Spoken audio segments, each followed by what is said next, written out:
We now welcome UFC lightweight Jamie Mullarkey. Jamie, thank you for the time today, sir. Thank you. We will take the first set of questions from Keith Schillen with Sherdog. Hey, Jamie, how are you? Good, mate. First question I'm going to ask you, the same question I just asked your opponent. Going back to your last fight, I thought you won. A lot of people thought you won. Do you still believe you won? I do. Like, I've kind of put it behind me now because there's no point talking about it, but I believe I won, and I think the majority of people that saw that fight believe I won as well. Sure. I think that's a good attitude to put it behind you. That said, you want to learn so the next time it goes to judges, you get your hand raised. What have you learned so when you're in a close fight like that you'll win? 100%. The biggest learning curve of that fight was just giving that little bit of more incentive to finish the fight. Don't let it go in the hands of these judges, because it's just that sometimes you just get the wrong end of a bad call. Yeah. Now let's talk about your opponent this Saturday, Khama Worthy. How do you feel like you match up with him?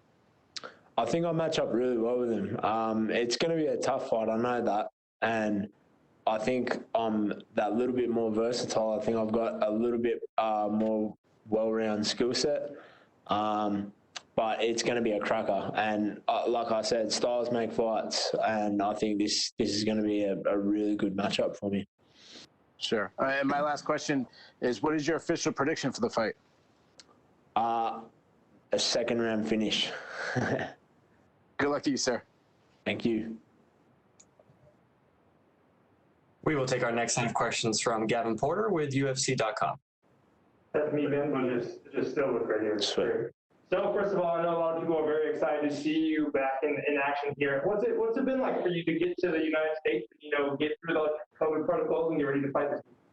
It's been tough, man. This COVID, at all the obstacles that you have to get over to make a fight. You got to make the weight, you got to train without injury, you got to get to the fight healthy, but this is just another obstacle. So we've been lucky. I'm counting my lucky stars that everything's gone okay for me, and we'll be ready on Saturday night.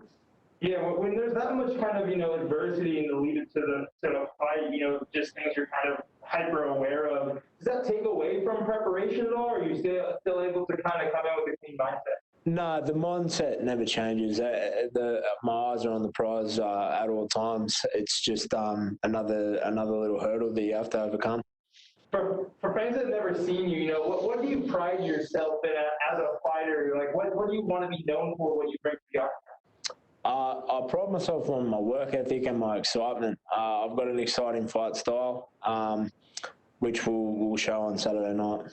Yeah, and Khama's kind of the same. He kind of made a splash in his debut, short notice fight against over Devonta Smith, and then now he kind of has his first setback, but he's still a guy that people have their eyes on as a prospect. Do you think the chance of you potentially getting some of his hype will benefit you going forward in 2021?